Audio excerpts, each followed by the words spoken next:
লুইতৰ বুকুৰ পৰা বিশ্বৰ বৰসভালৈ অসমীয়া সংস্কৃতিক সসন্মানে লৈ গৈছিল তেওঁ আছিল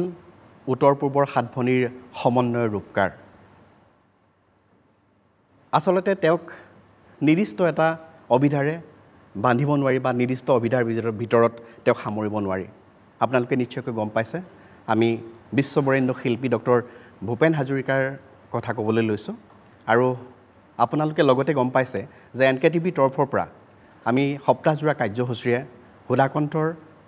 জন্ম শতবৰ্ষিকী উদযাপন কৰিবলৈ চেষ্টা কৰিছোঁ তেওঁৰ সৃষ্টিৰ বিভিন্ন দিশৰ ওপৰত আলোকপাত কৰিবলৈ চেষ্টা কৰিছোঁ আৰু তাৰ অংশ হিচাপে আজি আমিও সুধাকণ্ঠৰ সৃষ্টিৰ বিভিন্ন দিশ নিৰ্দিষ্ট সময়ৰ ভিতৰত থাকি আলোচনা কৰিবলৈ চেষ্টা কৰিম মই প্ৰথমে আপোনালোক সকলোকে এই অনুষ্ঠানৰ মাজলৈ স্বাগত জনাইছোঁ আৰু লগতে আমাৰ এই অনুষ্ঠানত আজি আমি কেইবাগৰাকীও বিশিষ্ট ব্যক্তিৰ লগতে শিল্পীক আমন্ত্ৰণ কৰি আনিছোঁ আৰু তেওঁলোকৰ পৰা আমি ডক্টৰ ভূপেন হাজৰিকাদেৱৰ সৃষ্টিৰ বিভিন্ন দিশ সম্পৰ্কে আলোচনা কৰিবলৈ চেষ্টা কৰিম লগতে তেওঁৰ যোগমীয়া যিসমূহ গীত আছে সেই গীত দুই এটা শুনিবলৈ চেষ্টা কৰিম আমাৰ নিৰ্দিষ্ট সময়ৰ ভিতৰত থাকি গতিকে আমি কথা দীঘলীয়া নকৰোঁ প্ৰথমে মই আমাৰ আমন্ত্ৰিত ব্যক্তিসকলক চিনাকি কৰি দিব বিচাৰিছোঁ মোৰ কাষতেই ডক্টৰ বিভা দত্ত নেওগ তেওঁ ধেমাজি মহাবিদ্যালয়ৰ অসমীয়া বিভাগৰ অৱসৰপ্ৰাপ্ত মুৰব্বী অধ্যাপক আৰু লগতে এগৰাকী খুব ভাল লেখক সমালোচক আৰু তাৰ পাছতেই আমি চিনাকি কৰি দিছোঁ ডক্টৰ বনজিৎ ভট্ট ছাৰ তেওঁ ধেমাজি মহাবিদ্যালয়ৰ উপাধ্যক্ষ হিচাপে তেওঁ অৱসৰ গ্ৰহণ কৰিছে আৰু এগৰাকী খুব ভাল শিল্পী হিচাপে সকলোৰে মাজত তেওঁ পৰিচিত আৰু আমাৰ লগত আছে জৱাহৰ নবোদয় বিদ্যালয় দৰঙৰ শিক্ষক দিলীপ বৰুৱা তেওঁ ভূপেন হাজৰিকা অত্যন্ত এজন অনুৰাগী আৰু ভূপেন হাজৰিকাদেৱৰ গীতৰ চৰ্চা কৰে খুব সুন্দৰভাৱে গীত পৰিৱেশন কৰে আৰু লগতে আছে আমাৰ নতুন প্ৰজন্মৰ এগৰাকী প্ৰতিশ্ৰুতি সম্পন্ন কণ্ঠশিল্পী ডেইজি মালি গতিকে মই আটাইকে আমাৰ অনুষ্ঠানৰ মাজলৈ স্বাগত জনাইছোঁ তাৰ মাজতে মই দৰ্শকসকলক কৈ ল'ব বিচাৰিছোঁ যে সাধাৰণতে ভূপেনদাৰ যি আচলতে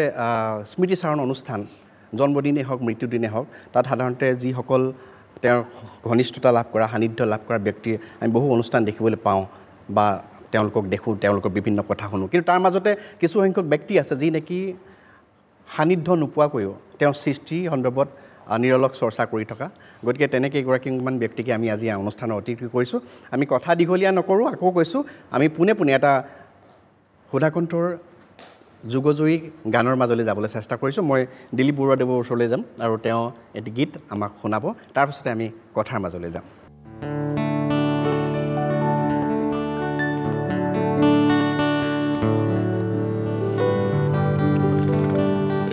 টুকুৰা আলু খোৱা মেঘ ভাঙি যায় মোৰ বনহংসই বাট হেৰুৱাই মই আছোঁ শাৰদীয় খিৰিকী মুখত বুকুৱে বিচৰা জনলৈ বাট চাই এটুকুৰা আলু খোৱা মেঘ ভাঙি যায় মোৰ বনহংসই বাট হেৰুৱাই মই আছোঁ শাৰদীয় খিৰিকী মুখত বুকুৱে বিচৰা জনলৈ বাট চাই এটুকুৰা আলু খোৱা মেঘ ভাঙি যায়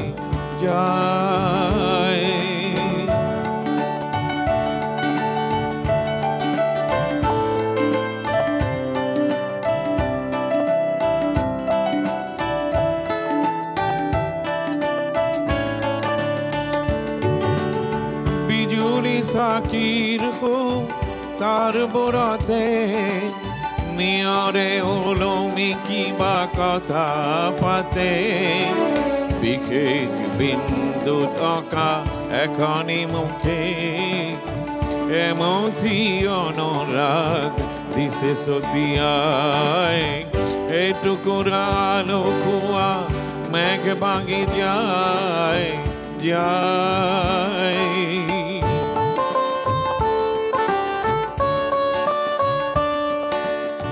আমি এক যক্ষ মহানগরী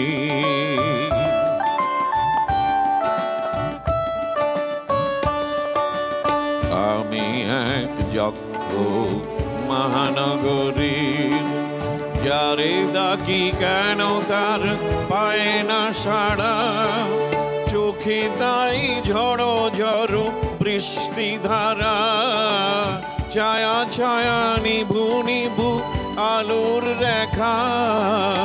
এ সময়ে ভালো আর লাগে না একা বাতাসের হাটে আজ পেলাম চিঠি বিরহের কথা মেঘ লিখে পাঠালো आलसी सावन बदले हो राय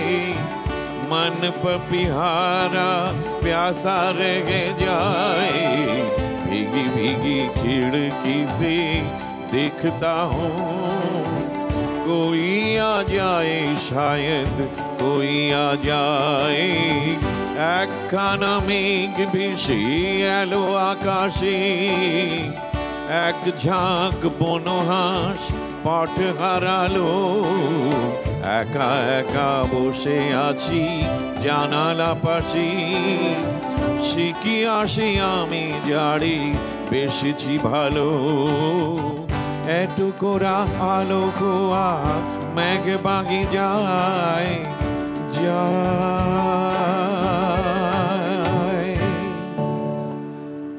খুব ধুনীয়া খুব এটা সুন্দৰ গান ধন্যবাদ কালজয়ী গান এটা শুনালে দিলীপ বৰদেৱ আৰু আপোনাক অশেষ ধন্যবাদ জনাইছোঁ মই অকণমান কথাৰ মাজলৈ যাব বিচাৰিছোঁ মই প্ৰথম ভট্ট ছাৰৰ ওচৰলৈ আহিছোঁ প্ৰথমেই মই আপোনাৰ পৰা জানিব খুজিছোঁ আজি ইমান দিন আপুনি শিক্ষকতাৰ সমান্তৰালভাৱে সংগীতৰ চৰ্চা অহৰহভাৱে নিৰলসভাৱে কৰি আছে আৰু আপোনালোকৰ সংগীত চৰ্চা আৰম্ভণিতে চাগে ডক্টৰ ভূপেন হাজৰিকা চাগে গুৰুতুল্য ব্যক্তি গতিকে ভূপেন হাজৰিকাক আপুনি কেনেদৰে চাইছে কিদৰে আচলতে মানে চমু কথাত যদি আমি ক'বলৈ যাওঁ বা সুধিবলৈ যাওঁ আপুনি ডক্টৰ ভূপেন হাজৰিকাক লৈ আপোনাৰ দৃষ্টিভংগী কি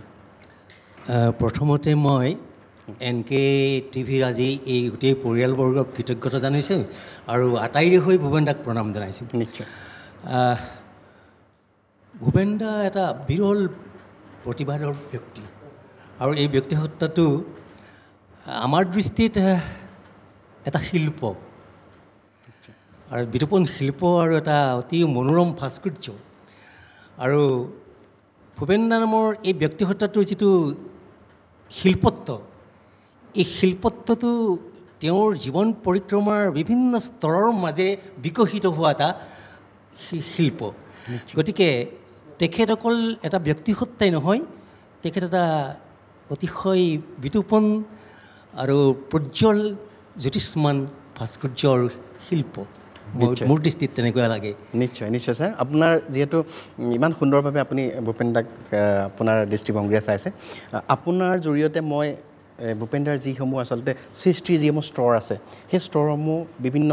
অঞ্চল বিশেষকৈ ঠাই বিশেষকৈ অলপ বেলেগ বেলেগ হৈছে গতিকে সেই কথাখিনি আমি আপোনাৰ মাজলৈ যাম আপোনাৰ পৰা জানিবলৈ চেষ্টা কৰিম মই বাইদেউৰ ওচৰলৈ আছোঁ বাইদেউ মই অকণমান এই একেটা প্ৰশ্ন আপোনাৰ পৰাও মই জানিব খুজিছোঁ আপোনাৰ দৃষ্টি আজি ইমান দিনে আপুনি ভূপেন হাজৰিকা বিভিন্ন দিশৰ ওপৰত আলোকপাত কৰি লেখা মেলাও কৰিছে বা শেহতীয়াভাৱে আপুনি লিখিছে তথাপিও মই আপোনাৰ পৰা আপোনাৰ দৃষ্টি ছাৰে শিল্পী হিচাপে নিজে শিল্পীৰ দৃষ্টিৰে কথাখিনি চালে আপুনি এগৰাকী সমালোচক লেখক হিচাপে ডক্টৰ ভূপেন হাজৰিকাক কেনেদৰে আপুনি চায় নমস্কাৰ NK টিভি কৰ্তৃপক্ষক প্ৰথমে মই ধন্যবাদ জ্ঞাপন কৰিছোঁ আজি ডক্টৰ ভূপেন হাজৰিকাৰ জন্ম শতবৰ্ষত উপনীত হোৱা ক্ষণটোত উদযাপনৰ মুহূৰ্তত আমাক একেলগ হৈ দুআষাৰ বিনিময় কৰিবলৈ সুযোগ দিয়াৰ বাবে ডক্টৰ ভূপেন হাজৰিকাক আচলতে নিৰ্দিষ্ট কোনো সংজ্ঞাৰে বান্ধি ৰাখিব পৰা কোনো ব্যক্তি নহয় কোনো নিৰ্দিষ্ট শিল্পৰ দৃষ্টিৰে চাব পৰা এজন শিল্পীও নহয় তেওঁৰ মাজৰ জীৱনৰ সাধনা কৃচ্ছ সাধনা আছে আৰু তেওঁৰ সৃষ্টিৰ মাজত আছে আত্মবিকাশৰ এখন ক্ষেত্ৰ আৰু সেই ক্ষেত্ৰখনৰ কাৰণে তেওঁ নিজেই স্বইচ্ছাই বাছি লৈছিলে সংগীতৰ ক্ষেত্ৰখনক কণ্ঠ আৰু কলমকে তেওঁ সমাজ পৰিৱৰ্তনৰ আহিলা হিচাপে ব্যৱহাৰ কৰিছিলে আৰু সেই ধৰণেৰে কৰিবলৈ যাওঁতে তেওঁ সমগ্ৰ সৃষ্টিৰাজি সাহিত্যৰ মাজেদি আত্মপ্ৰকাশ কৰিছিলে আৰু তাৰ প্ৰতি কিন্তু সচেতন নাছিলে তেওঁ যে সাহিত্য তাৰ মাজত আছেনে নাই সেই কথালৈ তেওঁ অভ্ৰক্ষেপ নাছিলে কিন্তু তাৰ মাজতে এনেধৰণৰ সৃষ্টি হ'ল তেওঁৰ গদ্য শিল্পই হওক কাব্যশিল্পই হওক তাৰ মাজত কিন্তু সাহিত্য ওতঃপ্ৰোতভাৱে জড়িত হৈ আছে আৰু তাক জীৱনৰ পৰা যেনেকৈ বেলেগ কৰিব নোৱাৰি তেনেকৈ আমি সাহিত্যৰ পৰা আমি বেলেগ কৰিব নোৱাৰোঁ সেইকাৰণে ডক্টৰ ভূপেন হাজৰিকাক আমি সুধাকণ্ঠ বুলি ক'লেই কিছু খাপ খায় কণ্ঠৰ লগত জড়িত তেওঁৰ যিটো উপস্থাপন সংগীতক যেনেকৈ লৈ গৈছে কিন্তু এইখিনিতে মই অকণমান উল্লেখ কৰিব বিচাৰিছোঁ তেওঁ যাযাবৰী শিল্পী বুলি কৈছে তেওঁ জলকি গৈছে বিশ্বৰ প্ৰান্তে প্ৰান্তে জলকি নাযাওক লাগিলে অসমক লৈ গৈছে অসমীয়া জাতিটোক লৈছে অসমীয়া জাতিসত্তাক লৈ গৈছে আৰু অসমীয়া কৃষ্টি সংস্কৃতি ভাষা সকলোকে নি কিন্তু বিশ্বৰ প্ৰান্তে প্ৰান্তে তেওঁ বিয়পাই দিছে সকলোকে চিনাকি কৰি দিছে নিশ্চয় বাইদেউ যথেষ্ট গুৰুত্বপূৰ্ণ কথা কেইটামান কৈছে আপুনি আৰু কথা পাতিম আমি বিশেষকৈ তেওঁৰ সৃষ্টি বিভিন্ন দিশৰ ওপৰত যিহেতু আলোচনা কৰিম বুলি কৈছোঁ গতিকে আমি পিছৰ পৰ্যায়ত আকৌ কথা পাতিম অকণমান গানৰ মাজলৈ যাব খুজিছোঁ এবাৰ ডেইজি মালিৰ ওচৰলৈ আহিছোঁ ডেইজি এবাৰ বিশেষকৈ তোমাৰ পৰা প্ৰথমতে মই কি গীত শুনিম বা কি গীত শুনাবা পোনপ্ৰথমে মই ডক্টৰ ভূপেন হাজৰিকাদেৱৰ চিৰাজ বোলছবিখনৰ তাজমহল গীতটি গাবলৈ প্ৰয়াস কৰিছোঁ নিশ্চয় নিশ্চয়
ধন্যবাদ।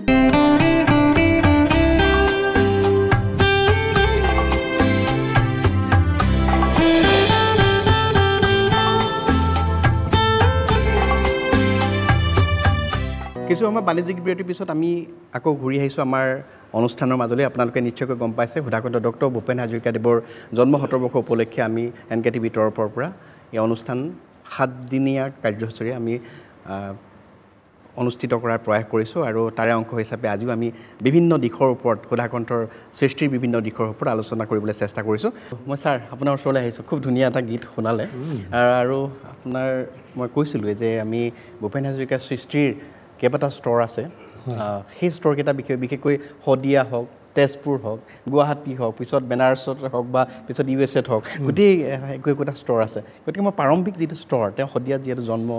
জনগোষ্ঠীয় অৰুণাচলী সমাজখনো পাইছে, এই কথাখিনি অকণমান মই আৰম্ভণিটো অকণমান আপোনাৰ পৰা জানিব খুজিছোঁ। আচলতে আমি আটাই জানো যে ভূপেন দাৰ জন্ম শদিয়াত হৈছিলে আৰু যিখন শদিয়াত জন্ম হৈছিলে আজি নতুন প্ৰজন্মই জনা ভাল, সেই শদিয়াখন আছিলে নৰ্থ ইষ্ট ফ্ৰণ্টিয়াৰ এজেঞ্চিৰ অন্তৰ্গত একেবাৰে দুৰ্গম আওহতীয়া এখন ঠাই। নীলকণ্ঠ হাজৰিকা ভূপেন দাৰ দেউতাক তেওঁ কিন্তু শদিয়ালৈকে গ'ল আৰু শদিয়াত সেই একমাত্ৰ ME স্কুলখনত শিক্ষকতা কৰিলে। অকল শিক্ষকতা কৰে নহয়, শদিয়াখন যদিও এখন আওহতীয়া ঠাই, প্ৰাকৃতিকভাৱে আৰু সাংস্কৃতিকভাৱে অতিশয় চহকী। নীলকণ্ঠ হাজৰিকাই শিক্ষকতাৰ সমান্তৰালকৈ এটা সময়ত গৈ পেলাই তাক সাংস্কৃতিক নেতৃত্ব দিব পৰা মানুহ এগৰাকী হৈ উঠিল। আৰু নীলকণ্ঠ হাজৰিকা ভূপেন দাৰ মাতৃ শান্তিপ্ৰিয়া হাজৰিকা, আনুবংশিকভাৱে তেওঁলোকৰ তেজত কিন্তু এটা সাংস্কৃতিক চেতনা, এটাৰ খুঁত এটা তেওঁলোকৰ আছেই। গতিকে ভূপেন দাই জন্মভূতে সেইটো পালে। আৰু এটা খুব আমোদজনক কথা, অলপ প্ৰতীকী অৰ্থত ভূপেন দাৰ যে 8 ছেপ্টেম্বৰ 2026 চনৰ আজিৰ দিনটোত যে জন্ম হৈছিলে 1926 চনৰ এটা প্ৰকাণ্ড মূৰে জন্মগ্ৰহণ কৰিছিলে, খুব ডাঙৰ মূৰ, অন্যতকৈ বেলেগ। এই যে অন্যতকৈ বেলেগ এটা জন্ম যেন এজন শিশুৰ জন্ম হ'ল, সেইটোৱেই পৃথিৱীৰ অন্য মানুহতকৈ ভূপেন দাৰ এটা অনন্য এটা অৱয়ব এটা পালে। আৰু সাংস্কৃতিকভাৱে ঘৰখনৰ শদিয়াৰ পৰিৱেশ আছিল, ভাওনাৰ বচন, বৰগীত, মাকৰ মুখত এই লোকসংগীত, আইনাম, বিয়ানাম, ব্ৰাহ্ম সংগীত, ৰবীন্দ্ৰ সংগীত এইবোৰ শুনিলে। গতিকে শৈশৱতে ভূপেন দাৰ মনত সেই ধৰণৰ, তেতিয়া বৰমইনা দেই, বৰমইনা বুলি মাতে, তেওঁৰ থাকি গ'ল। 2 নম্বৰ এটা প্ৰকৃতি জনা দৰকাৰ, বৰমইনা মানে ভূপেন্দ্ৰ এদিন হেৰালে, ওচৰৰে আদি বলুং গাঁওখনত এনিশা থাকিলে আৰু সেই নিশাটো আদি মহিলাৰ বুকুৰ গাখীৰ খালে। দেখাত সৰু কথা, কিন্তু সেই যে শৈশৱতে যে ভূপেন দাৰ ওঠত যে জনজাতীয় মহিলাৰ অমৃত ৰসটো পৰিলে, পৰৱৰ্তী সময়ত ভূপেন হাজৰিকাজনৰ যে মানুহৰ লগত প্ৰীতি, বিভিন্ন শ্ৰেণীৰ মানুহৰ লগত যে সম্প্ৰীতি, চেনেহৰ এনাজৰী, সেই মুখৰ অমৃতৰ পৰাই আৰম্ভ হ'ল। গতিকে শদিয়াই সেইটো সাংগঠনৰ ভূপেন্দ্ৰ নিৰ্মাণত এটা অতিশয় গুৰুত্বপূৰ্ণ ভূমিকা গ্ৰহণ কৰিলে। তাৰপাছত শদিয়াৰ পৰা এদিন গুচি আহিলে নীলকণ্ঠ হাজৰিকা। 4 বছৰ যেতিয়া বয়স হ'ল, 1930 চনৰ 30 অক্টোবৰ তাৰিখে সাংঘাতিক কথা এটা হ'ল। শ্ৰীমান ভূপেন ৰয় টেবুল এখনৰ ওপৰত উঠি চুৰিয়াটো পিন্ধি গাই দিলে প্ৰথম পাব্লিক পাৰফৰ্মেঞ্চ। কি সতে হিয়াৰে কওঁ তুমি গুচি যোৱাগৈ, কৰ্তব্যে মাতিছে যদি যোৱা তুমি যোৱাগৈ। 4 বছৰীয়া ভূপেন ৰয় প্ৰথম পাব্লিক পাৰফৰ্মেঞ্চ কৰি ভূপেন হাজৰিকাই প্ৰথম গায়ক বনি গ'ল। আৰু সেই সভাখনত লক্ষ্মীনাথ বেজবৰুৱাই শ্ৰীমান ভূপেন্দ্ৰৰ কপালত আশীৰ্বাদ সূচক এটা, মোৰ গাৰ নোম দাং খাই আহিছে, আশীৰ্বাদ সূচক এটা চুমা দিলে। সেই যে চুমাটো পালে 4 বছৰ বয়সত ভূপেন্দ্ৰ শিল্পীৰ সত্তাটো জাগ্ৰত হ'ল আৰু অসমৰ মদন মাষ্টাৰ তৈয়াৰ হৈ গ'ল অসমতে ভূপেন্দ্ৰৰ নামত। সেইজন ভূপেন হাজৰিকাৰ কৈশোৰত তেওঁৰ তেজপুৰ পালে। তেজপুৰৰ গভৰ্ণমেণ্ট হাইস্কুলৰ যেতিয়া ছাত্ৰ তেওঁ, তেতিয়া দেখিলে যে বিষ্ণুপ্ৰসাদ ৰাভা, জ্যোতিপ্ৰসাদ আগৰৱালা, বিষ্ণুপ্ৰসাদ ৰাভা, ফণীন শৰ্মাদেৱ, তেওঁলোকে সাংস্কৃতিক দলিচা পাৰি থৈছে। সেই দলিচাত ভূপেন্দ্ৰই খোজ পেলালে সমান্তৰালকৈ সাহিত্যৰ মেলা পাতি থৈছে দণ্ডিনাথ কলিতা, পদ্মনাথ গোসাঁই বৰুৱা, আনন্দ চন্দ্ৰ আগৰৱালা, তেওঁলোকৰ সাহিত্যৰ কাৰবাৰ। গতিকে কিশোৰ ভূপেন হাজৰিকাই তেজপুৰত সাহিত্য আৰু সংস্কৃতি এই দুইটাতেই এটা দৃষ্টিভংগী তাতেই তেজপুৰত তৈয়াৰ হ'ল। আৰু সেইজন ভূপেন হাজৰিকাক ভূপেন্দ্ৰ কুমাৰক জ্যোতি বিষ্ণুৰ হাতত ধৰি কলিকতা পোৱালেগৈ। কলিকতাত গৈ শোণিতকৰি পালানাথ ইন্দ্ৰমালতীৰ চিনেমাত গান গোৱালে আৰু অভিনয় কৰিলে। বঢ়িয়া, থেংক ইউ। অভিনয় কৰিলে আৰু হিজ মাষ্টাৰ ভইচ অৰ য়ংগেষ্ট আৰ্টিষ্ট তেওঁ ভূপেন হাজৰিকাই বনি গ'ল। গতিকে ভূপেন হাজৰিকা শিল্পী হৈ গ'ল। শ্ৰীমান ভূপেন্দ্ৰ কুমাৰ হাজৰিকা এটা বগা টি চাৰ্ট পিন্ধি টাই এডাল লগাই গ্ৰামোফোন ৰেকৰ্ডৰ তেওঁৰ ছবি ওলাল। সেইজন ভূপেন হাজৰিকা শিল্পী হৈ পৰিল আৰু এটা সময়ত তেজপুৰেৰে কটন কলেজ পালে। আমি কটনৰ কথাখিনি অকণমান পিছত শুনিম, ঠিক আছে, অলপ পিছলৈ যাম। মই বাইদেউ ওচৰলৈ আহিছোঁ। বাইদেউ, মই এটা কথা মই বিশেষভাৱে নিজেও লক্ষ্য কৰোঁ, ডক্টৰ ভূপেন হাজৰিকাদেৱৰ গীতৰ আগলৈকে যদিও বা সত্যনাথ বৰা প্ৰথম তেওঁ গীতৰ প্ৰতি গীতাৱলী আছিল বা পিছৰ পৰ্যায়ত লক্ষ্মীনাথ বেজবৰুৱাদেৱে লিখিছিল, জ্যোতি বিষ্ণুৱে লিখিছিল, কিন্তু গীতি সাহিত্যক বিশেষভাৱে গুৰুত্ব দিয়া নেদেখিলোঁ ভূপেন হাজৰিকাদেৱৰ গীতৰ আগলৈকে। যেতিয়া শেহতীয়াভাৱে বব ডিলানে নোবেল মানে বঁটা লাভ কৰিলে, তাৰপিছত কথাবোৰ বেছি প্ৰাসংগিক হৈ আছে, বেছি আলোচনা মাজলৈ আহিছে। কিন্তু সেই কথাটোৱে মই বিশেষকৈ আপোনাৰ পৰা জানিব খোজোঁ, বিশেষকৈ ভূপেন হাজৰিকাদেৱৰ গীতৰ আগলৈকে গীতি সাহিত্যক অসমত বিশেষভাৱে গুৰুত্ব দিয়া হোৱা নাছিল নেকি? গীতসমূহ গাবৰ বাবে ৰচিত। এই কথাটো আমি অলপ আগলৈ গ'লে গম পাম। তুমি চৰ্যা গীতসমূহৰ নাম শুনিছা? সেই চৰ্যা গীতসমূহ আচলতে তাত লিখাই আছে যে এইবিলাক গাবৰ বাবে ৰচিত আৰু সেইবিলাক সিঁচৰতি হৈ আছিল। সেইবিলাক যেতিয়ালৈকে সংগ্ৰহ আৰু সংকলন কৰা নহ'ল তেতিয়ালৈকেতো তাৰ সাহিত্য গুণ আছে বুলি ভবাই নগ'ল। কিন্তু যেতিয়া সংকলিত হ'ল তাৰপিছত তাত ৰূপক নাই নে, প্ৰতীক নাই নে, সমাজ জীৱন নাই নে, কি নাই, সকলোখিনি আছে, জীৱন সত্তাটো আছে। গতিকে তাৰ এই প্ৰকাশিত হোৱাৰ পিছতহে আচলতে এখন গ্ৰন্থ আলোচনাৰ সন্মুখলৈ আহে। তুমি কোৱা কথাটো এইটো সঁচা। বব ডিলানে যেতিয়া নোবেল বঁটা পাইছিল তেতিয়া 2-1 সচেতন ব্যক্তি সমালোচকে কৈছে যে আমাৰ ভূপেন হাজৰিকা কিয় নোবেল বঁটাৰ পাবৰ যোগ্য নহ'ল।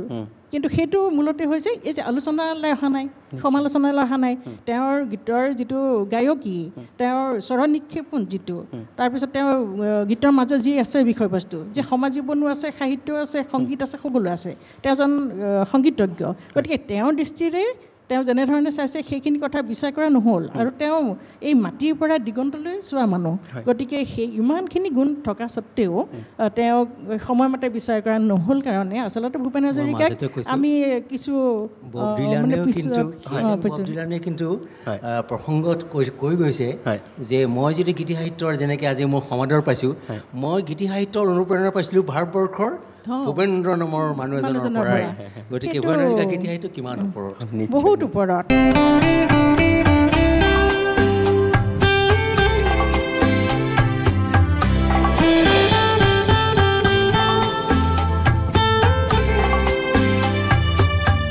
কিছু সময় বাণিজ্যিক বিৰতিৰ পিছত আমি ঘূৰি আহিছোঁ আমাৰ আজি এই বিশেষ অনুষ্ঠান। আৰু বিশেষ অনুষ্ঠানটো কাক লৈ কৰিছোঁ আপোনালোকে নিশ্চয়কৈ গম পাইছে, গতিকে দীঘলীয়া নকৰোঁ। মই পোনে দিলীপ বৰুৱাদেৱৰ ওচৰলৈ যাব বিচাৰিছোঁ। আপোনাৰ পৰা এটা সংগীত শুনো। মই তাৰ মাজতে কৈ ল'ব বিচাৰিছোঁ যে দিলীপ বৰুৱাদেৱ এনেকুৱা এজন ব্যক্তি যি নেকি আচলতে একলব্যৰ দৰে তেওঁ গুৰু মানে আশীষ নোপোৱাকৈও বা তেওঁ সান্নিধ্য নোপোৱাকৈও বিশেষকৈ ডক্টৰ ভূপেন হাজৰিকাদেৱক তেওঁ গুৰু মানি সংগীতৰ চৰ্চা সৰুৰ পৰা কৰি আহিছে খুব সুন্দৰভাৱে। এটা গীত আমি আকৌ শুনিবলৈ চেষ্টা কৰিছোঁ। কিবা ক'ব নেকি দিলীপ বৰুৱা ডাঙৰীয়া? মই ভূপেনদাৰ জন্ম শতবাৰ্ষিকীৰ এতিয়া অনুষ্ঠিত হৈ আছে লাহে লাহে। সোমবাৰৰ পৰা তেখেতৰ 8 ছেপ্টেম্বৰ জন্মদিন। গতিকে আজি NKTVক মই ধন্যবাদ দিছোঁ, NKTVৰ কৰ্মকৰ্তাসমূহক মই ধন্যবাদ দিছোঁ। আৰু মোৰ গুৰু সেই মহামনীষী সুধাকণ্ঠ ডক্টৰ ভূপেন হাজৰিকাক মই জন্মদিনৰ আগতীয়াকৈ শত সহস্ৰ শুভেচ্ছা জ্ঞাপন কৰিছোঁ আৰু মই তেখেতক শ্ৰদ্ধা জ্ঞাপন কৰিছোঁ। নিশ্চয়। বুকু হম হম কৰে মোর আই, কোনে নিদ্রা রে মোর আই, পুত্র হয়ে মই কি মতে তর আই তোরে হই মই মর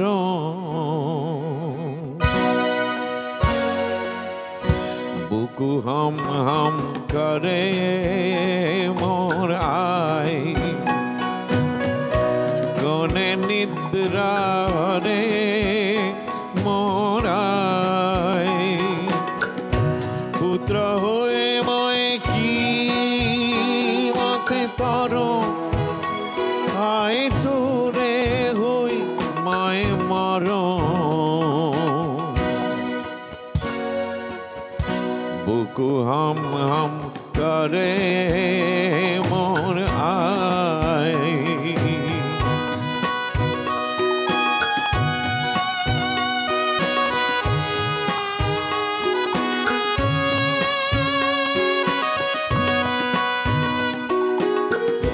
দেখনে চন্দ্রমা কালেন্ধারে আপরে অগণি কালিকা দেহরন্ধে রন্ধ্রে সরে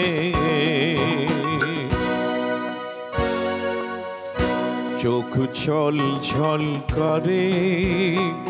ও গো মা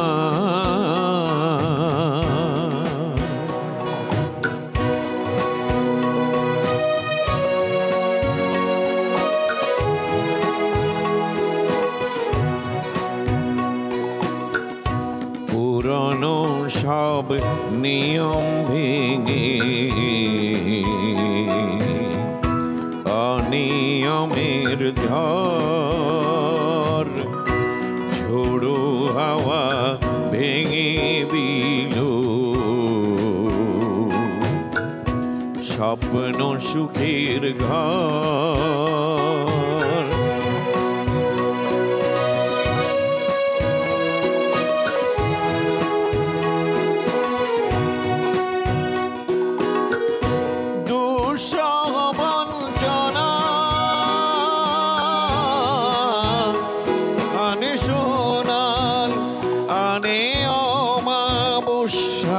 কাল দুরাশা বঞ্চনা ডাকে সোনালি সকাল দিল হুম হুম করে ঘবরায় ঘন ধম ধম করে गर जाए एक बूंद कभी पानी की मोरे अखियों से बरसाए बिका हम खालम अंगनी आए serangku andun hora angni ai gathau janane angma bai di thaya ai nang ni tha khai ang thaya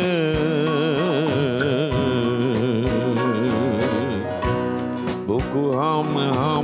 kare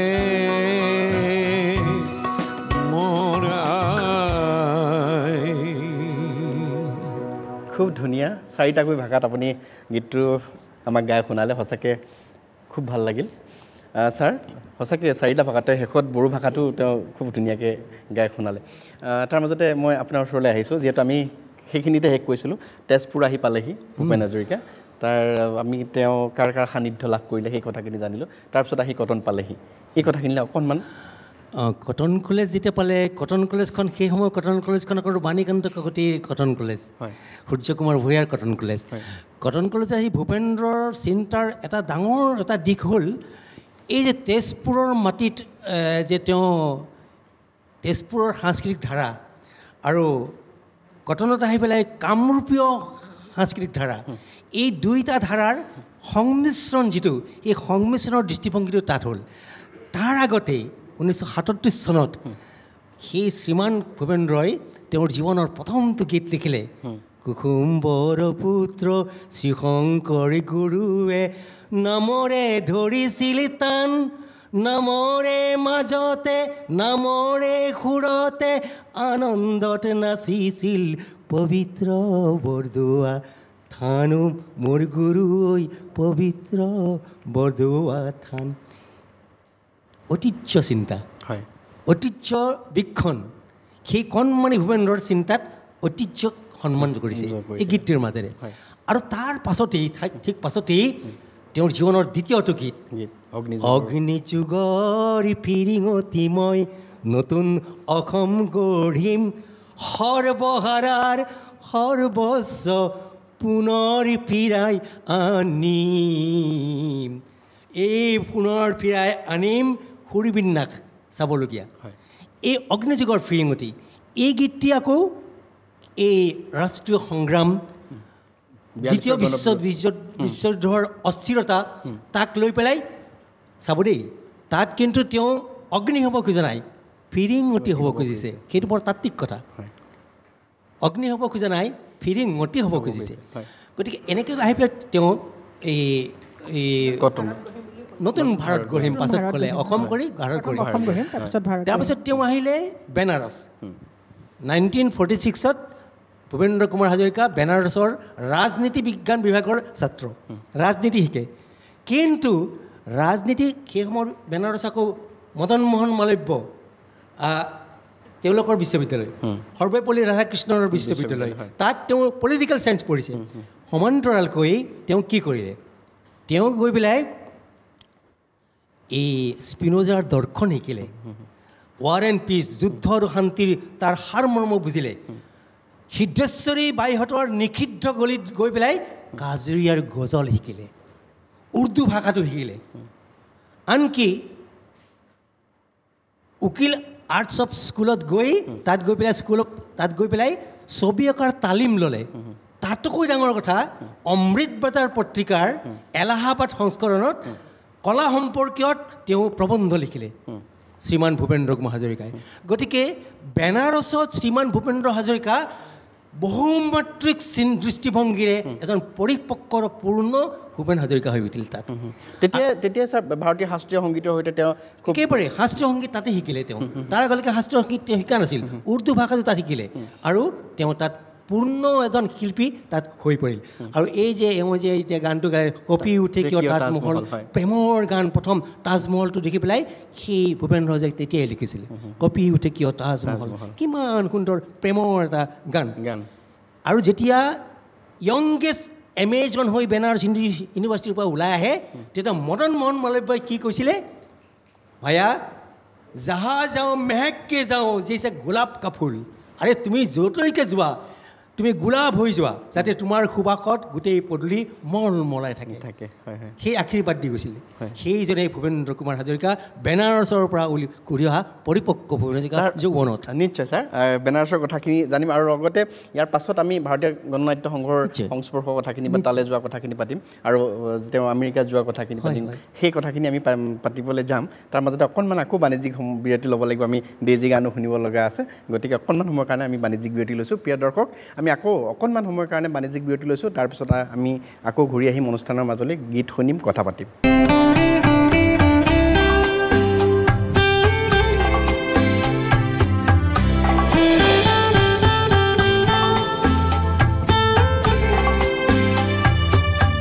কিছু সময় বাণিজ্যিক বিৰতিৰ পিছত আমি ঘূৰি আহিছোঁ আমাৰ আজি এই বিশেষ অনুষ্ঠান। আৰু বিশেষ অনুষ্ঠানটো কাক লৈ কৰিছোঁ আপোনালোকে নিশ্চয়কৈ গম পাইছে, গতিকে দীঘলীয়া নকৰোঁ। মই পোনে পোনে এবাৰ আৰম্ভণিতে এটা গীত শুনিব খুজিছোঁ ডেইজিৰ পৰা। ডেইজি, এবাৰ কি শুনাবা? এইবাৰ মই সুধাকণ্ঠ ডক্টৰ ভূপেন হাজৰিকাদেৱৰ অস্ত আকাশৰে গীতটি গাবলৈ প্ৰয়াস কৰিছোঁ।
খুব ধুনীয়া মই এবাৰ আপোনাৰ ওচৰলৈ আহিছোঁ যিহেতু ভূপেন হাজৰিকাৰ যিটো আচলতে বিশাল মানে তেওঁ সৃষ্টিৰ বিশাল যিটো পৰিধি সেইটো আচলতে নিৰ্দিষ্ট এটা সময়ত কৈ শেষ কৰিব নোৱাৰি বা তেওঁ গীতৰ কথাখিনি গীতৰ মাজত যিখিনি বস্তু আছে ধৰক কি বিভিন্ন দিশ আছে ঐতিহ্য চেতনাৰ পৰা আৰম্ভ কৰি ছাৰে কোৱা নিচিনাকৈ ঐতিহ্য চেতনাৰ পৰা আৰম্ভ কৰি সমাজ সচেতনতা গোটেই লোকসংগীতৰ মানে গোটেই সমলখিনি লৈ সৃষ্টি কৰাকে ধৰি বা দেশ মাতৃৰ প্ৰতি দিয়া যিটো ভক্তি আৰু অসম ভাৰত আৰু বিশ্ব তেওঁ তিনিটা হেৰিয়ত মানে পৰ্যায়ত তেওঁ গোটেই কথাবোৰ চিন্তা কৰিছে তেওঁৰ মানে যিটো দৰ্শন সেইটো মানে গীতৰ বা তেওঁৰ চিন্তাৰ যিটো দৰ্শন দৃষ্টিভংগী সেইটো আপুনি মানে কেনেদৰে মোৰ মনত খেলাইছিলে এটা কথা যে মহাপুৰুষ শংকৰদেৱৰ প্ৰতি শ্ৰদ্ধা তেখেতে সম্পূৰ্ণ অটুট ৰাখি এটা কথা কৈছিলে যে সোণৰে সুৰ বৈৰী প্ৰমাণা এই যে সকলো আদৰ্শ ৰক্ষা কৰিও সম্প্ৰীতিৰ বান্ধিও এই যে শত্ৰুক দমন কৰা এটা চেতনা সেই সময়তে কিন্তু তেওঁৰ পৰাই উদ্ভূত আৰু তাৰপিছত কলাগুৰু আৰু আমাৰ ৰূপকোঁৱৰ তেওঁলোক দুজনৰ কথা দৃষ্টিভংগী তেওঁ সেইখিনি গ্ৰহণ কৰিছে কিন্তু তেওঁ স্বকীয়তা তাৰ মাজতে আছে তেওঁ ৰূপকোঁৱৰ যোৱা বাটেদি কলাগুৰু যোৱা বাটেদি তেওঁ গৈছে কিন্তু তেওঁ নিজাকৈ এটা বাট বন্ধাই লৈছে সেই বাটটো বন্ধাইছে তেওঁৰ স্বকীয় শক্তি প্ৰতিভা আৰু তেওঁৰ যিটো চেতনা নিজস্ব দৃষ্টিভংগীৰে এটা বাট বন্ধাই লৈছে আৰু সেই বাটেদি তেওঁ গৈছে আৰু উত্তৰ প্ৰজন্মক যাবলৈ সুচল কৰি থৈ গৈছে এতিয়া আমি এতিয়া সৰু কথা এটা চাওঁ এওঁলোকে যিকেইটা গীত গাইছে এটুকুৰা আলসুৱা মেঘ ভাঙি যায় এইটো আমি সকলোৱে দেখিছোঁ অনুভৱ কৰিছোঁ কিন্তু তেওঁৰ এনেধৰণে দৃষ্টিত অনুভৱ কৰিছে আৰু সেই অনুভৱখিনি তুলি ধৰিবলৈ যত্ন কৰিছে যে মোৰো বন সংশয় বা হেৰুৱাই তেওঁ ৰোমান্টিক গান লিখিছে বহুতখিনি লিখিছে সমাজ সচেতন গীত লিখিছে আৰু সেই ৰোমান্টিক গীতক কিন্তু তেওঁ পৰীক্ষামূলক দৃষ্টিৰে চাইছে কেনেকৈ উপস্থাপন কৰিব এতিয়া বিমূৰ্ত মোৰ নিশাটি যেন সেই গীতটোত নাই কি সকলো অলংকাৰ তাত থুপ খাই আছে আৰু ৰূপক আছে যমক আছে তাৰ ভিতৰত আৰু যিটো তেওঁৰ কথন শৈলী উপস্থাপন শৈলী সেইবিলাক সকলো গতিকে তেওঁ নিজস্ব দৃষ্টিৰে চাইছে গতিকে আমি সেইবিলাক আচলতে অশালীন বুলিয়েই হয়তো আগৰ সমাজে ক'লে বিহু গীতক কোৱা দি বিহু নামক কোৱা দি কিন্তু সেইখিনি আমি কলাত্মকভাৱে উপস্থাপন কৰাৰ কাৰণে আমি তাক সাহিত্য বা সংগীত বা মনোৰঞ্জনৰ আহিলা হিচাপে লৈছোঁ আৰু আমি বিমুগ্ধ হৈছোঁ শুনি গতিকে তেনেকুৱা ধৰণৰ অনেক তেওঁৰ সৃষ্টি আছে আৰু বিশেষকৈ তেওঁ দৃষ্টিভংগীৰ লগত উপস্থাপন শৈলীটো জড়িত হৈ আছে আৰু তেনেকৈ সাধাৰণ মানুহক তেওঁ সুখিত নিষ্পেষিত সকলো কথা কৈছে তেওঁলোকক কিন্তু এনেই তেওঁলোকৰ বিষয়ে বৰ্ণনা কৰি যোৱা নাই আৰু তাক কৰিবলৈ যাওঁতে তেওঁ মূৰ তুলি থিয় হ'ব পৰা শক্তি তাত সঞ্চাৰ কৰিছে তেওঁলোকে জীয়াই থাকিব পৰাৰ তেওঁ গীত শুনি প্ৰেৰণা পাব পৰা শক্তি তাৰ মাজত আছে আৰু এনে নতুন প্ৰজন্ম তেওঁ 4টা প্ৰজন্মৰ কাৰণে গীত লিখিছোঁ বুলি কৈছে গতিকে সেই 4টা প্ৰজন্মৰ আমাৰ একেবাৰে তৰুণ প্ৰজন্মৰ কাৰণে তেওঁ এই নতুন সমাজখন কেনেকৈ গঢ়িব সেই কথাখিনি কৈ গৈছে গতিকে একমাত্ৰ সেই সত্য বুলি নলয় নতুন প্ৰজন্মই নলয় কিন্তু এই যে জীৱনৰ যিটো বাট চিন্তাৰ যিটো বাট আৰু মানুহক যে ভাবিবলৈ শিকাইছে আৰু সেই ভাবিবলৈ চিন্তা শক্তিটো যেতিয়া ব্যৱহাৰ হ'ব তেতিয়াহে আচলতে জীৱন আৰু সমাজক চিনিব পৰা যায় গতিকে সেই ধৰণৰ দৃষ্টিভংগী তেওঁ নিক্ষেপ কৰি গৈছে আৰু তাক কিন্তু কথাৰে কৈছে কলাসুলভ উপস্থাপনেৰে কৈছে গীতেৰে কৈছে আৰু তেওঁ বক্তৃতাৰ মাজত কৈছে আৰু বিশেষকৈ গদ্য শৈলী আৰু সম্পাদকীয় সমূহত কৈছে সম্পাদকীয় সমূহটো পঢ়িলেতো আৰু তাত এটা ইতিহাস লুকাই আছে গতিকে সেই ধৰণে তেওঁ কি হৈছে বিস্তাৰিত হৈছে তেওঁ আত্মবিস্তাৰ ঘটিছে নিজৰ মাজত কেন্দ্ৰীভূত হৈ থকা নাই সমাজলৈ সমাজৰ পৰা দেশলৈ দেশৰ পৰা বিশ্বলৈ নিশ্চয় যাত্ৰাটো কিন্তু ল'বলগীয়া মই ছাৰৰ ওচৰলৈ যাম আমি গীত এটা দিলীপ বৰুৱা ডাঙৰীয়াৰ ওচৰলৈ আহিছোঁ তেওঁৰ পৰা গীতটো শুনিয়ে আমি অকণমান সময়ৰ কাৰণে বাণিজ্যিক বিৰতি ল'ম বিস্তীৰ্ণ পাৰৰে অসংখ্য জানৰে হাহাকাৰ শুনিও নিশব্দে নীৰৱে বুঢ়ালুইত তুমি বুঢ়ালুইত বোৱা কিয় বিস্তীৰ্ণ পাৰৰে অসংখ্য জনৰে হাহাকাৰ শুনিও নিশব্দে নীৰৱে বুঢ়ালুইত তুমি বুঢ়ালুইত বোৱা কিয়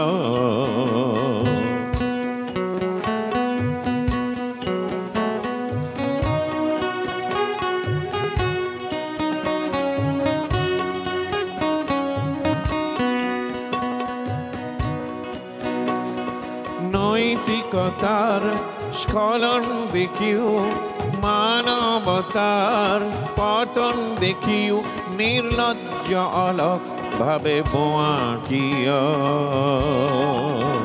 বিস্তীৰ্ণ দুপাৰেৰ অসংখ্য মানুষেৰ হাহাকাৰ শুনেও নিঃশব্দে নীৰবে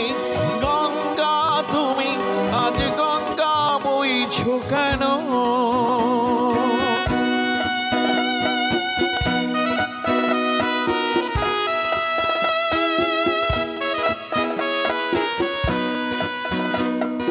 জ্ঞানবিহীন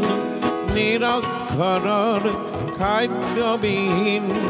নাগৰিকৰ নেতৃবিহীনতাত নিমাত কিয়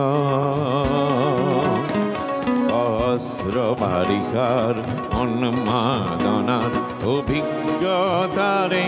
পংগু মানৱক সবল সংগ্ৰামী আৰু অগ্ৰগামী কৰি নতোলা কিয়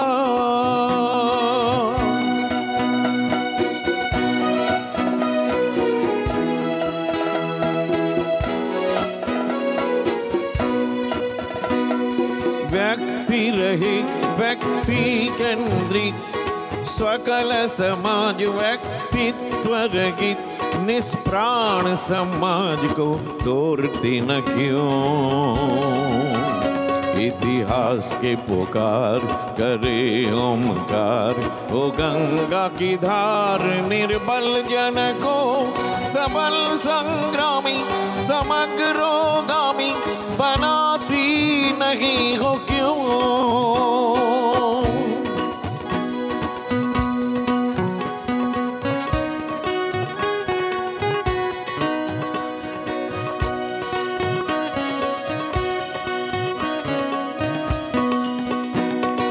स्रोतोषिनी क्यों न रही तुम निश्चय चेतना नहीं प्राण में प्रेरणा देती न क्यों उन मधुवनी कुरुक्षेत्र बनी गंगे जननी नव भारत में भीष्म रूपी स्रोत समर जई जनती नहीं हो क्यों বিস্তীর্ণ দুপারের অসংখ্য মানুষের হাহাকার শুনেও নিঃশব্দে নীরবে গঙ্গা তুমি আজ গঙ্গা বইছো কেন विस्तार है अपार प्रजा दोनों पार करे हाहाकार निशब्द सदा हो गंगा तुम आज गंगा बहती हो क्यों विस्तीर्ण पारे अहंका जाना रे हाहाकार को निखाब देनी रबे बुढ़ा Luit to me, Burha Luit Buakia. ধন্যবাদ।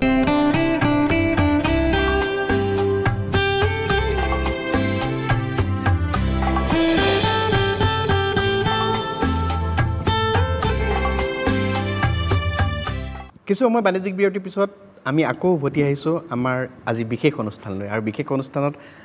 কি কৰিছোঁ আমি কাৰ গান শুনিছোঁ কাৰ কথা আলোচনা কৰিছোঁ আপোনালোকে নিশ্চয়কৈ জানে গতিকে কথা দীঘলীয়া নকৰি মই পুনৰ বঞ্জিত ভট্ট ছাৰৰ ওচৰলৈ আহিছোঁ ছাৰ যিহেতু আমি কথাখিনি সামৰিছিলোঁ সেই বেনাৰসৰ কথাখিনি তাৰপিছত আমি গণনাট্য সংঘৰ কথাখিনিলৈ আহিম বুলি ভাবিছিলোঁ আৰু আপুনি নিজেও যিহেতু গানৰ চৰ্চা ইমান বছৰ জুৰি কৰি আছে গতিকে সুধাকণ্ঠৰ এটি যদি গীত আপোনাৰ কণ্ঠত এটা কলি হ'লেও শুনিবলৈ পাওঁ লগতে সেই গণতান্ত্ৰিকৰ সংঘৰ কথাখিনি চমুকৈ যদি আপুনি আমাক শুনাই ভাল লাগিব অকণমান কলি এটা মই গুণগুণাম চেষ্টা কৰিম দেই ভূপেন্দাৰ গান গোৱাটো ইমান সহজ নহয় অকণমান চেষ্টা কৰিম মই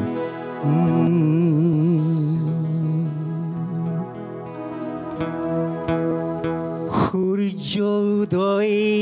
যদি সূৰ্যোদয় যদি লক্ষ আমাৰ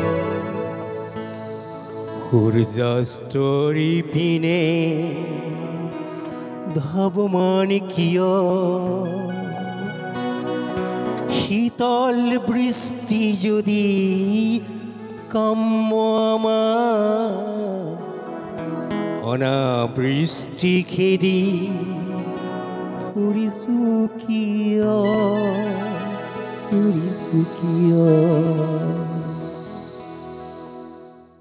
কেতিয়াবা দেউতাৰ চকু দুটা পৰে কেতিয়াবা দেউতাৰ চকু দুটা পৰে বুঢ়িয়াইয়ে নিজৰেই চকু পানী পিয়ে দেশৰ ৰাইজখনে প্ৰাপ্য বিচাৰি নিজৰেই ডিঙি পাতি দিয়ে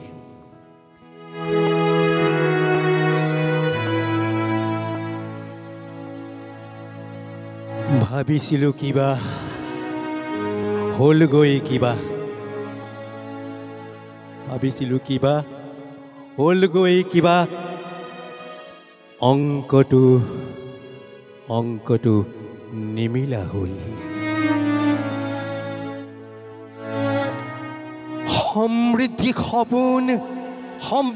সপোন ভাগিল ছিগিল সমৃদ্ধি সপোন ভাগিল ছিগিল পৃথিৱী নিমাতি হ'ল পৃথিৱী নিমাতি হ'ল সূৰ্যোদয় যদি লক্ষ্য আমাৰ সূৰ্যাস্তৰি পিনে ধাৱমান কিয় শীতল বৃষ্টি যদি কাম্য আমাৰ অনাবৃষ্টি খেদি ফুৰিছোঁ কিয়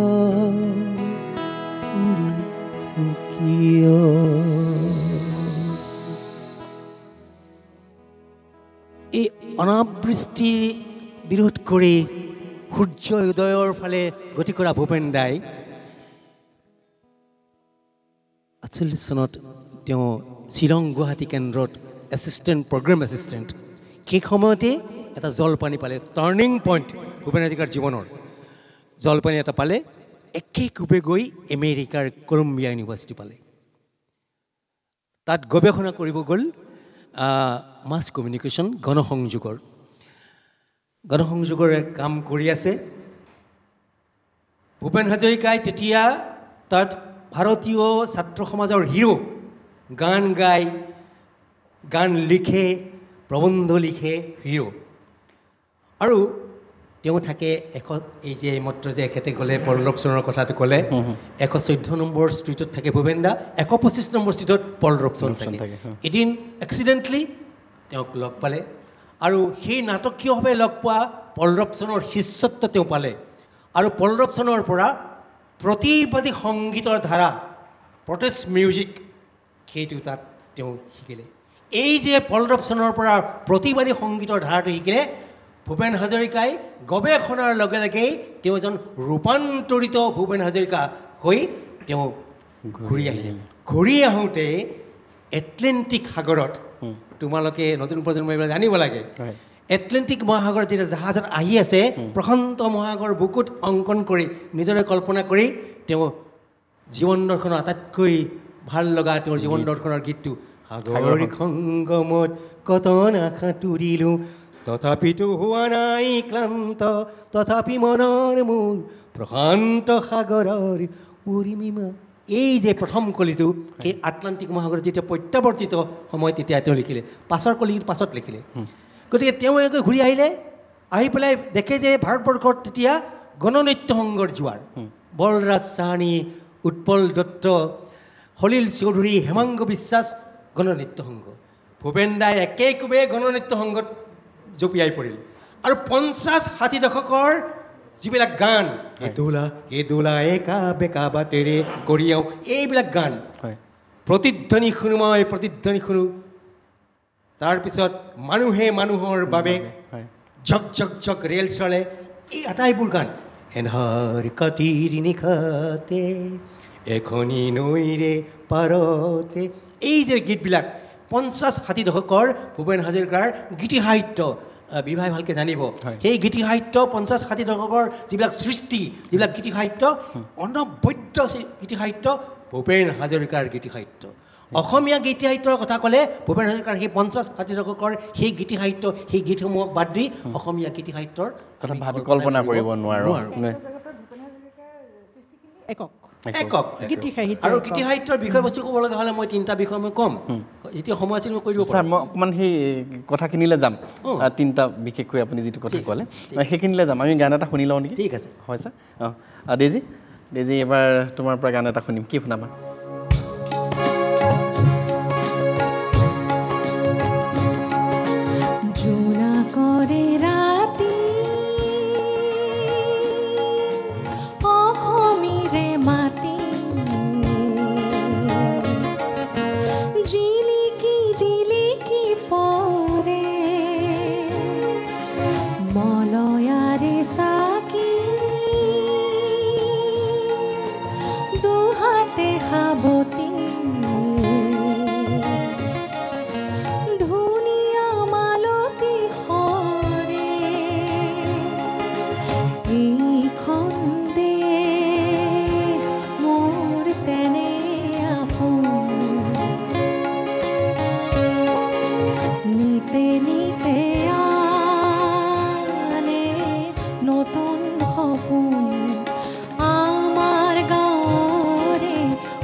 কিছু সময় বাণিজ্যিক বিৰতিৰ পিছত আমি ঘূৰি আহিছোঁ আমাৰ আজিৰ বিশেষ অনুষ্ঠানলৈ। আৰু ইতিমধ্যে আপোনালোকে সকলোৱে গম পাইছে, সুধাকণ্ঠ ডক্টৰ ভূপেন হাজৰিকাদেৱৰ জন্ম শতবৰ্ষ উপলক্ষে আমি তেওঁক এই জন্মদিনৰ প্ৰাকক্ষণত অকণমান আমি প্ৰয়াস চলাইছোঁ তেওঁৰ বিষয়ে আলোচনা কৰা, তেওঁৰ গীতৰ বিষয়ে, তেওঁৰ সৃষ্টিৰ বিষয়ে আলোচনা কৰাৰ। মই অকণমান এতিয়া বাইদেউৰ ওচৰলৈ আহিছোঁ। কথাটো হ'ল, আমি এনেকুৱা হয় মানে আমি দেখিছোঁ বা আমি নিজেও লক্ষ্য কৰিছোঁ, ডক্টৰ ভূপেন হাজৰিকা কেৱল সংগীত শিল্পী হিচাপেই ক'ৰবাত তেওঁক কেৱল যেনেকৈ বিষ্ণুৰাভাদেৱক কলাগুৰু হিচাপে এটা চাপ মাৰি ৰাখি থোৱা হ'ল, ডক্টৰ ভূপেন হাজৰিকাদেৱকো কেৱল এগৰাকী সংগীত শিল্পী হিচাপে কোনোবাখিনিত বা গীতিকাৰ হিচাপে সীমাবদ্ধ কৰি ৰখা হ'ল নেকি? আমি যেনে সংগীত শিল্পী, তেওঁক আমি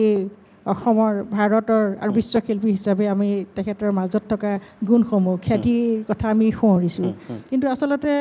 তেওঁ এজন সমাজ মনস্তত্ববিদ, সূক্ষ্ম দৃষ্টিৰে চালে আৰু ইতিহাসৰ ধাৰাভাষ্যকাৰ। তেওঁ ইমান সুন্দৰকৈ যে অসমীয়া জাতিৰ উত্থান পতন, ভাষা সাহিত্য সংস্কৃতি সংঘাত সকলো কথা এনে কোনো দিশ নাই যিখিনি বাদ পৰি গৈছে গতিকে এই সকলোখিনি তেওঁ গীতৰ মাজেদি তুলি ধৰিবলৈ কৰিছে যেনেকৈ তেনেকৈ তেওঁ লিখনিৰ মাজেদি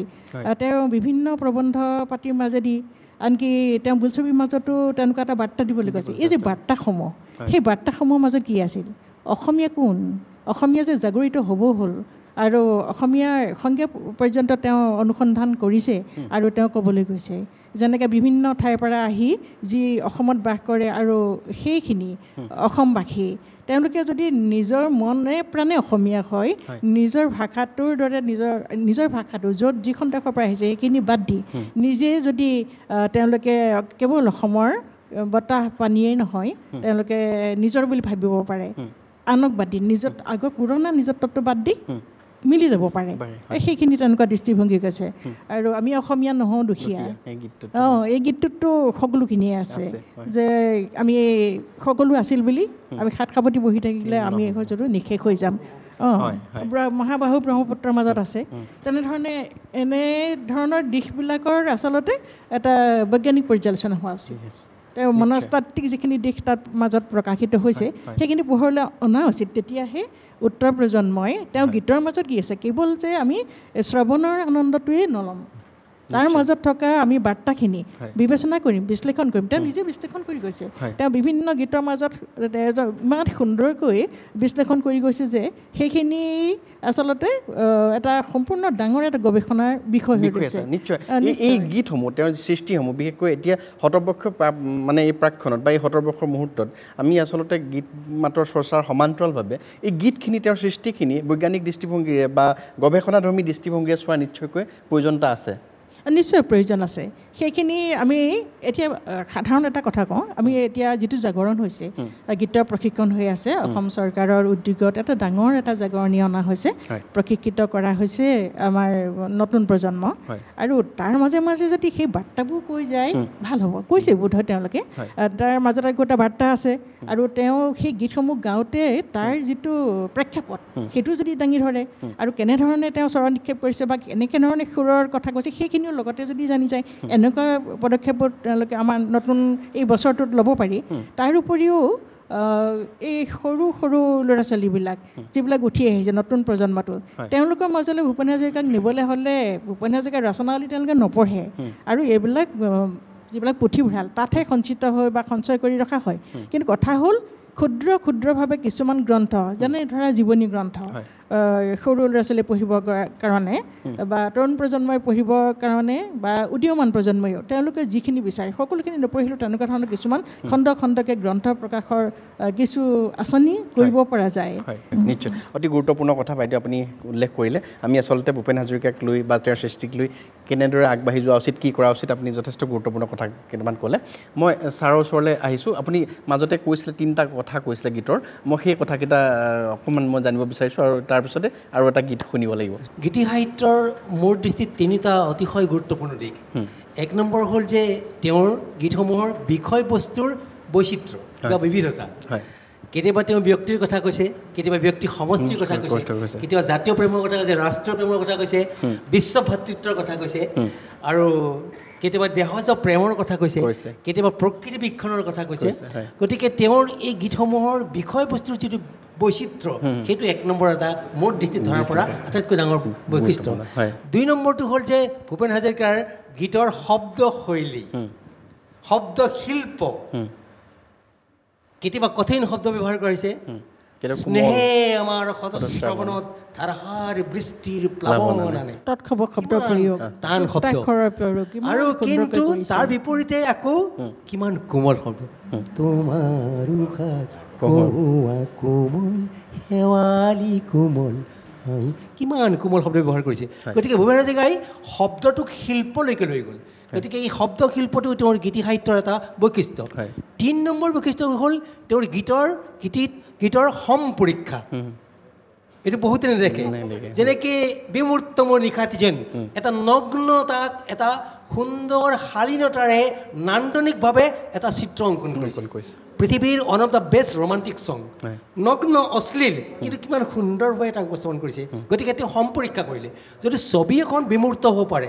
যদি এখন নাটক বিমূৰ্ত হ'ব পাৰে মোৰ গান বিমূৰ্ত কেনে নহ'ব গতিকে ভূপেন দাই বিমূৰ্ত মোৰ নিশা যেন এটা এক্সপেৰিমেণ্ট কৰিলে মোৰ সাধাৰণ দৃষ্টিত গীতি সাহিত্যৰ বৈশিষ্ট্য হিচাপে মই বিবেচনা কৰোঁ নিশ্চয় নিশ্চয় মই অকণমান এতিয়া দিলীপ বৰুৱাৰ ওচৰলৈ আহিছোঁ এটা গীত শুনিম সাগৰ সংগমা কত না সাঁতুৰিলো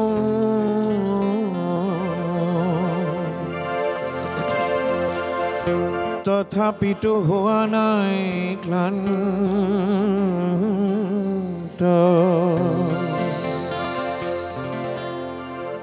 সাগৰ সংগম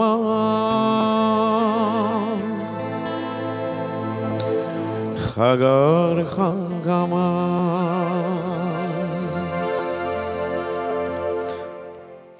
সাগৰ সংগমত কত না সাঁতুৰিলো তথাপিতো হোৱা নাই ক্লান্ত তথাপি মনৰ মোৰ প্ৰশান্ত সাগৰৰ পূৰ্ণিমালায় শান্ত সাগৰ সংগম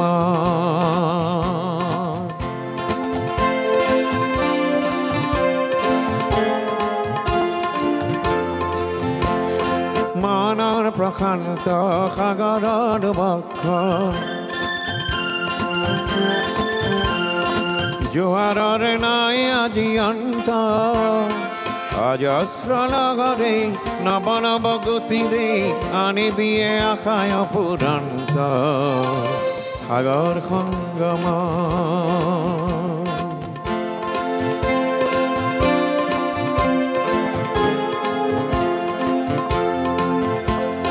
প্ৰশান্ত সাগৰৰ মহামহাজীয়নৰ শান্তি আজি আক্ৰান্ত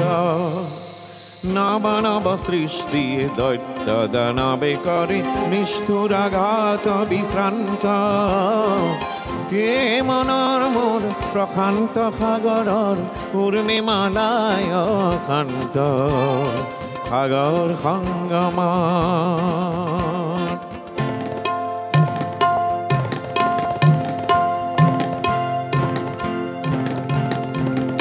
ধ্বংসৰ আঘাতে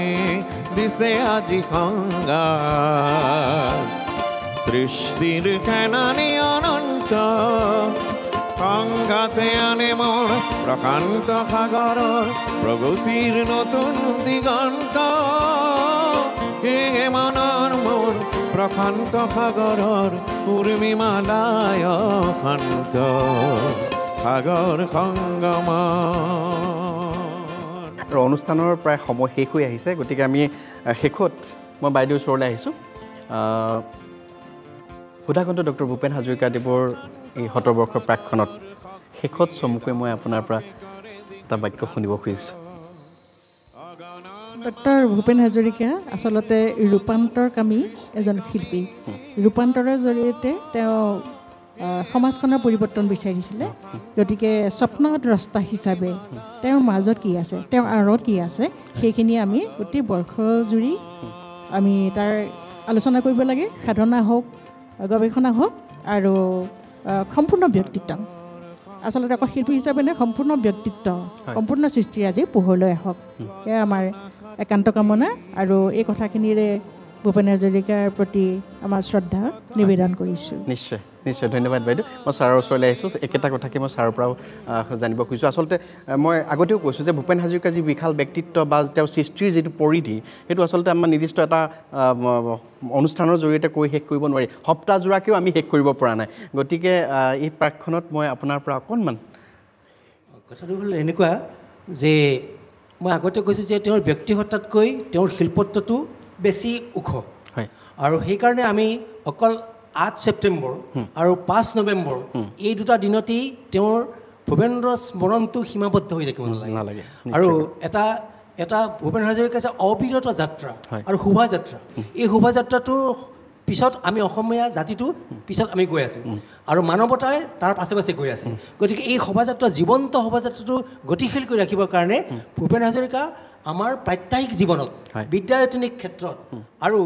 বুদ্ধিক মহলত সদায় চৰ্চিত হ'ব লাগে আৰু চৰ্চিত কৰি ৰখাৰ কাৰণে আমি যিখিনি প্ৰজন্ম সেই প্ৰজন্মখিনি নতুন প্ৰজন্মক সদায় ভূপেন্দ্ৰ কেন্দ্ৰিক চিন্তাত নিমজ্জ কৰি ৰখাত আমি গুৰুত্ব প্ৰদান কৰিব লাগে যাতে প্ৰতিনিয়ত ভূপেন হাজৰিকা আমাৰ অকল দিৱসতে নহয় প্ৰতিনিয়ত ভূপেন হাজৰিকাৰ চৰ্চাটো গতিমূল হৈ থাকে তাৰ কাৰণে ব্যৱস্থা নিশ্চয় অতি গুৰুত্বপূৰ্ণ কথা আৰু সঁচাকৈ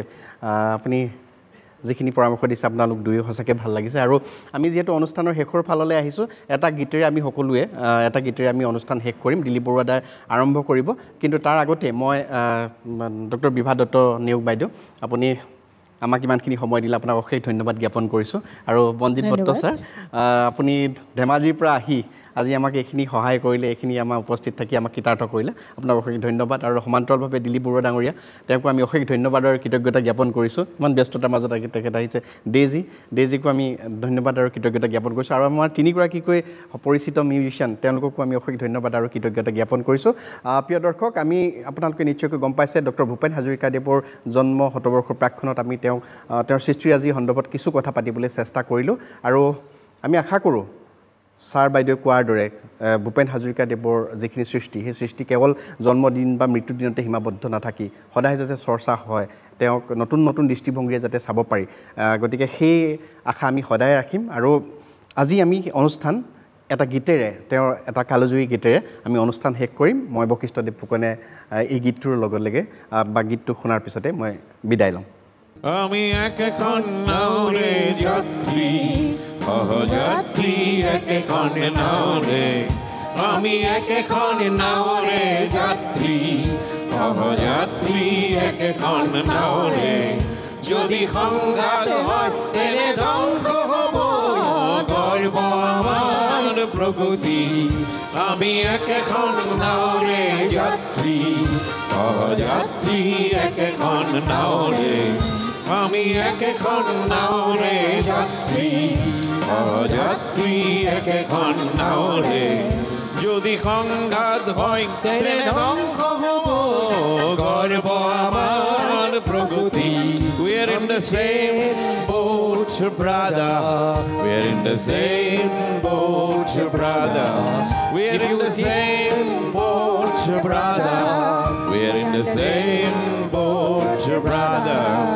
If deep you and they're gonna roam the other is the same boat, brother. We're in the same boat, brother. We're in the same boat, brother. Oh Lord, look down, Lord, look down your holy place, from your holy place. Oh Lord, in me,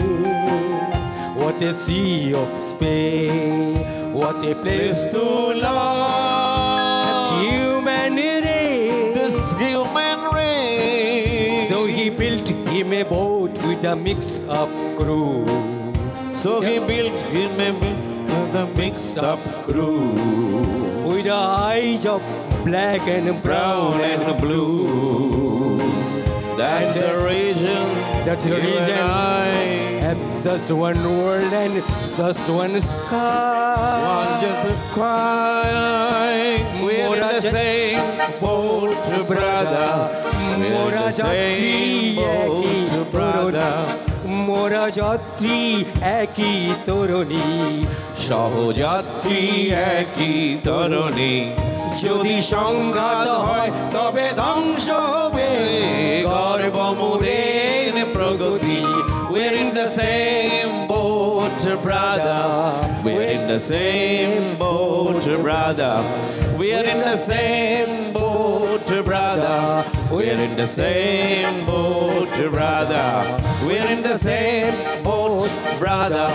We're in the same boat, brother. We're in the same boat, brother. We're in the same boat, brother. If deep you and they're gonna roam the other is the same boat, brother. We're in the same boat, brother. The same boat, brother. We're in the same boat, brother. We're in the same boat, brother. brother. We're in the same boat, brother. same